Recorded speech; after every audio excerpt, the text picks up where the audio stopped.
മറ്റൊന്നിനു വേണ്ടിയും മാധവൻ രുക്മിണിയെ വിട്ടുകളയത്തില്ല. അത്രയ്ക്ക് ഇഷ്ടം നിന്നെ. അത് ചേക്കിലുള്ളതാണ്, അത് നമ്മൾ നോക്കേണ്ട കാര്യം. നാട്ടുകാർ ചോദിച്ചാൽ ഞാൻ എന്തോ പറയും? PSC ടെസ്റ്റ് എഴുതാൻ പോയ ഒരു ചെറുക്കന്താ ഒരു പെണ്ണിനെ കൊണ്ടുകൂടെ വന്നിരിക്കുന്നത്. എവന്റെ കൂടെ PSC ടെസ്റ്റിന് പോയ മൻസൂർ ഇപ്പൊ മസ്തൂറായിട്ടിരിക്കുകയാണ്. താര ഇപ്പൊ കറക്കാറ്റിരിക്കുകയാണ്. സുലൈമാൻ ഇപ്പൊ ലൈനായിട്ടിരിക്കുകയാണ്. എനിക്കും അയല്ല ലൈൻ താണ്ടായിക്കണേ എന്റെ ലൈൻ. അമ്മയുടെ വിഷമം ഞങ്ങൾക്ക് മനസ്സിലാവും. പക്ഷെ ഇതാരും ചെയ്യാത്ത കാര്യമല്ല അല്ലേ ദിലീപ്?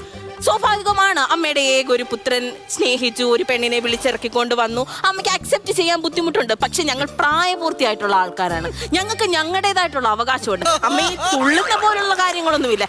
എല്ലാ കവിതാക്കളും ചെയ്യുന്ന ഒരു കാര്യം മാത്രമേ ഞാനും ദിലീപും ചെയ്തുള്ളൂ. അതിന് ഇങ്ങനെ കിടന്ന് വിറക്കേണ്ട കാര്യമില്ല. 10 മാസം നൊന്ത് പ്രസവിച്ച അമ്മ ആ കുഞ്ഞു വലുതായി വന്ന് അത് പ്രായമായി